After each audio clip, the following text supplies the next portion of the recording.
एक बार भगवान विष्णु जी शेषनाग पर बैठे बैठे बोर हो गए और उन्होंने धरती पर घूमने का विचार मन में किया।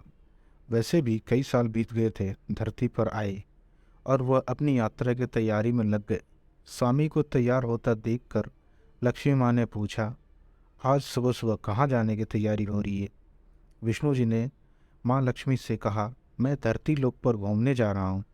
तो कुछ सोचकर माँ लक्ष्मी ने कहा, हे देव, क्या मैं भी आपके साथ चल सकती हूँ? भगवान विष्णु ने दो पल सोचा, फिर कहा, एक शर्त पर तुम मेरे साथ चल सकती हो। तुम धरती पर पहुंच के उत्तर दिशा की ओर बिल्कुल मत देखना। इसके साथ ही माता लक्ष्मी ने हाँ कहकर अपनी बात मनवा ली और सुबह सुबह माँ लक्ष्मी और भगवान विष्णु धरती पर पहुंच गए। अभी सूर्य देवता निकल रहे थे। रात बरसात होकर हटी थी। चारों ओर हरियाली ही हरियाली थी।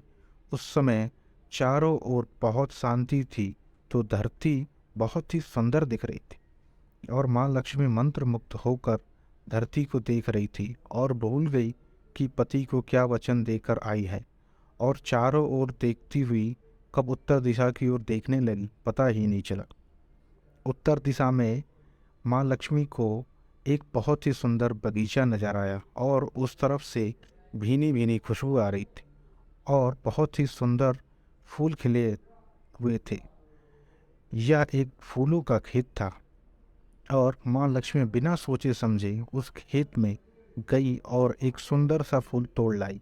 लेकिन यह क्या, जब माँ लक्ष्मी भगवान विष्णु के पास वापस आई तो भगवान विष्णु की आंखों में आंसू थे और भगवान विष्णु ने माँ लक्ष्मी को कहा कि कभी भी किसी से बिना पूछे उसका कुछ भी नहीं लेना चाहिए, और साथ ही अपना वचन भी याद दिलाया। माँ लक्ष्मी को अपनी भूल का पता चला तो उन्होंने भगवान विष्णु से इस भूल की माफ़ी मांगी। तो भगवान विष्णु ने कहा कि जो तुमने भूल की है उसकी तुम्हें सज़ा ज़रूर मिलेगी। जिस माली के खेत से तुमने बिना पूछे फूल तोड़ा है, यह एक प्रकार की चोरी है। इसलिए अब तुम 3 साल तक माली के घर नौकर बनकर रहो। उसके बाद मैं तुम्हें बैकुंठ में वापस बनाऊंगा। माँ लक्ष्मी ने चुपचाप सर झुकाकर हाँ कर दी। आजकल की लक्ष्मी थोड़ी थी। और माँ लक्ष्मी एक गरीब औरत का रूप धारण करके उस खेत के मालिक के घर गई। घर क्या, एक झोपड़ा था और मालिक का नाम माधव था। माधव की बीवी, 2 बेटे और 3 बेटियां थी। सभी उस छोटे से खेत में काम करके किसी तरह से गुजारा करते थे।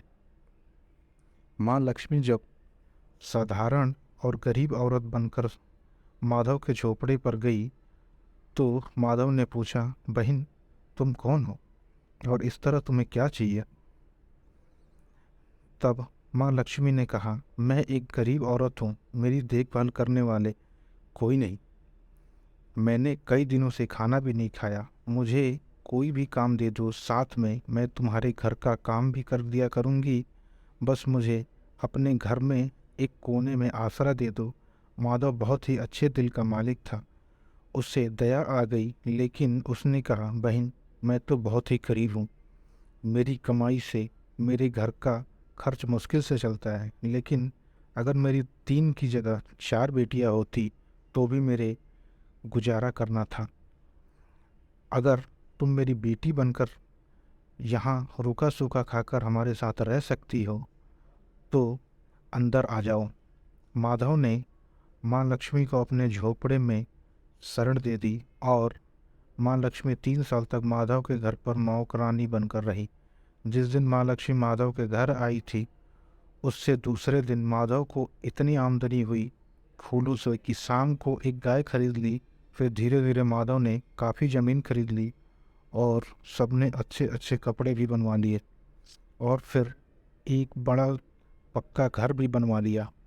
बेटियों और बीवी के गहने भी बनवा लिए और अब मकान भी बहुत बड़ा बनवा लिया था।